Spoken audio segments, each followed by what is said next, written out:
ನಮಸ್ಕಾರ ವೀಕ್ಷಕರೇ. ಇವತ್ತು ನಾನು ವೆರಿ ಇಂಟ್ರೆಸ್ಟಿಂಗ್ ಟಾಪಿಕ್ ಜೊತೆ ನಿಮ್ಮ ಮುಂದೆ ಬಂದಿದ್ದೀನಿ. ಅದೇ ಕಾಂಜೀವರಂ ಸೀರೆಗಳು. ಕಾಂಜೀವರಂ ಸ್ಯಾರೀಸ್ ನಮ್ಮ ಹೆಣ್ಮಕ್ಳಿಗಂತೂ ತುಂಬಾ ಫೇವ್ರೇಟ್. ಈ ಸ್ಯಾರಿ ಬಗ್ಗೆ ಒಂದು ಇಂಟ್ರೆಸ್ಟಿಂಗ್ ಸ್ಟೋರಿ ಇದೆ. ಈ ಸ್ಟೋರಿನ ನಾನು ನಿಮಗೆ ತಿಳಿಸ್ತೀನಿ. ಈ ಸ್ಟೋರಿನ ಕೊನೆವರೆಗೂ ಮಿಸ್ ಮಾಡದೆ ಕೇಳಿ. ಕಾಂಜೀವರಂ ಸ್ಯಾರಿ ಇದು ಕೈಯಿಂದ ನೇಯ್ದು ಮಾಡುವಂತಹ ಸೀರೆ. ಭಾರತೀಯರಿಗೆ ಅಪಾರ ಹೆಮ್ಮೆಯ ಮೂಲವಾಗಿದೆ. ಹಾಗೆ ಭಾರತೀಯರ ಗುರುತು, ಸಂಸ್ಕೃತಿ ಹಾಗೂ ಪರಂಪರೆಯನ್ನು ಸೂಚಿಸುತ್ತೆ. ಈ ರಾಯಲ್ ಸೀರೆ ಹಿಂದಿನ ಇಂಟ್ರೆಸ್ಟಿಂಗ್ ಸ್ಟೋರಿ ಇಲ್ಲಿದೆ.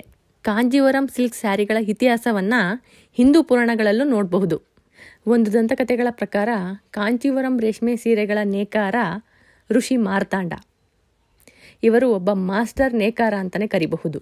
ಮತ್ತೊಂದು ಕಥೆಯ ಪ್ರಕಾರ ಮಾರ್ಕಂಡ ಋಷಿ ಕಾಂಚೀಪುರಂ ಕಾಡುಗಳಲ್ಲಿ ಅಲ್ದಾಡ್ತಿದ್ದಾಗ ಪಾರ್ವತಿ ದೇವಿ ರೇಷ್ಮೆ ಸೀರೆ ನೇಯೋದನ್ನು ಅವರು ನೋಡ್ತಾರೆ. ಅವಳು ನೇಯೋ ರೀತಿ ಹಾಗೂ ಆ ಸೀರೆಯ ಸೌಂದರ್ಯವನ್ನು ಕಂಡು ಒಂದು ನಿಮಿಷ ಬೆರಗಾಗಿ ಹೋಗ್ತಾರೆ. ಮಾತೆ ನನಗೂ ಈ ಕಲೆಯನ್ನು ಹೇಳ್ಕೊಡು ಅಂತ ಆಕೆಯನ್ನು ಪ್ರಾರ್ಥನೆ ಮಾಡ್ತಾರೆ. ಪಾರ್ವತಿ ದೇವಿ ಮಾರ್ಕಂಡ ಋಷಿಗೆ ಸೀರೆ ನೇಯೋ ಕಲೆಯನ್ನು ಕಲಿಸೋದಕ್ಕೆ ಒಪ್ಕೊತಾಳೆ. ಋಷಿಗಳು ಈ ಕಲೆಯನ್ನು ಕಲಿಯೋಕೆ ಹಲವಾರು ವರ್ಷಗಳೇ ಕಳೆದು ಹೋಗ್ಬಿಡುತ್ತೆ. ಆಕೆಯ ಮಾರ್ಗದರ್ಶನದೊಂದಿಗೆ ಅವರು ಒಬ್ಬ ಮಾಸ್ಟರ್ ನೇಕಾರನೇ ಆಗಿಬಿಡ್ತಾರೆ. ಋಷಿಗಳು ಮಾಡಿದಂತಹ ರೇಷ್ಮೆ ಸೀರೆಗಳು ದಕ್ಷಿಣ ಭಾರತದಾದ್ಯಂತ ಬಹಳ ಫೇಮಸ್ ಆಗಿಬಿಡುತ್ತೆ. ರಾಜಮಂತಾನಗಳು ಹಾಗೂ ಶ್ರೀಮಂತರಿಂದ ಹೆಚ್ಚಿನ ಬೇಡಿಕೆ ಕೂಡ ಉಂಟಾಗುತ್ತೆ. ಕಾಂಜೀವರಂ ರೇಷ್ಮೆ ಸೀರೆ ದೇವತೆಗಳಿಗೋಸ್ಕರನೇ ಮಾಡಿದಂತಹ ಸೀರೆ. ಈ ಸೀರೆಗಳನ್ನು ಬಹಳ ಪವಿತ್ರ ಅಂತ ಪರಿಗಣಿಸಲಾಗುತ್ತೆ. ಋಷಿ ಮಾರ್ಕಂಡ ದೇವತೆಗಳಿಗೋಸ್ಕರ ಈ ಸೀರೆಯನ್ನು ಕಮಲದ ನಾರುಗಳನ್ನು ಉಪಯೋಗಿಸಿ ರಚನೆ ಮಾಡ್ತಿದ್ರಂತೆ. ಮಾರ್ಕಂಡ ಋಷಿಗಳಿಗೆ ದೇವತೆಗಳು ಯಾವ ರೀತಿಯ ಬಟ್ಟೆಗಳನ್ನು ಇಷ್ಟಪಡ್ತಾರೆ ಅನ್ನೋದು ಗೊತ್ತಿತ್ತು. ಹಾಗಾಗಿ ಶಿವನಿಗೆ ಹತ್ತಿ ಬಟ್ಟೆ ಹಾಗೂ ವಿಷ್ಣುವಿಗೆ ರೇಷ್ಮೆ ಬಟ್ಟೆಯನ್ನು ಉಪಯೋಗಿಸಿ ಉಡುಪುಗಳನ್ನು ತಯಾರಿಸ್ತಿದ್ರು. ಹಾಗಾಗಿ ಕಂಚಿ ಸೀರೆಗಳ ನೇಕಾರರು ಋಷಿ ಮಾರ್ಕಂಡ ವಂಶಸ್ಥರು ಅಂತ ನಂಬಲಾಗಿದೆ. ಅನೇಕ ಶತಮಾನಗಳ ನಂತರ ಅವರ ವಂಶಸ್ಥರು ತಮಿಳುನಾಡಿನ ಕಾಂಚೀಪುರಂ ಎಂಬ ಸಣ್ಣ ಪಟ್ಟಣದಲ್ಲಿ ನೆಲೆಸಿದ್ರು. ಅವರ ಪೂರ್ವಜರಂತೆ ದಪ್ಪ ಹಾಗೂ ಮಲ್ಟಿ ಕಲರ್ಸ್ಗಳನ್ನು ಯೂಸ್ ಮಾಡಿ ರೇಷ್ಮೆ ಸೀರೆಗಳನ್ನು ನೇಯೋದನ್ನು ಮುಂದುವರಿಸಿದ್ರು.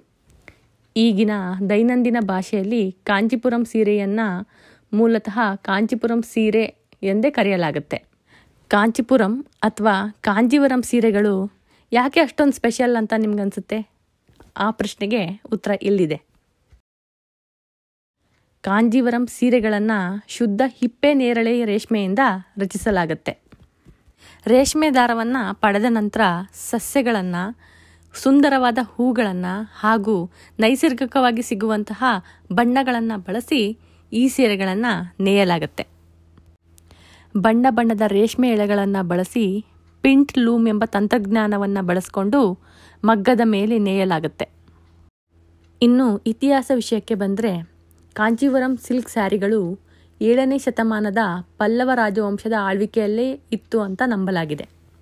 ಪಲ್ಲವ ರಾಜವಂಶ ಇವರು ಕಲೆ ಮತ್ತು ಕರಕುಶಲತೆಗೆ ಹೆಸರುವಾಸಿ. ಈ ಅವಧಿಯಲ್ಲಿ ಕಾಂಚೀಪುರಂನಲ್ಲಿ ರೇಷ್ಮೆ ಸೀರೆ ನೇಯುವಂತಹ ಪದ್ಧತಿ ಆರಂಭವಾಯಿತು ಅಂತ ನಂಬಲಾಗಿದೆ.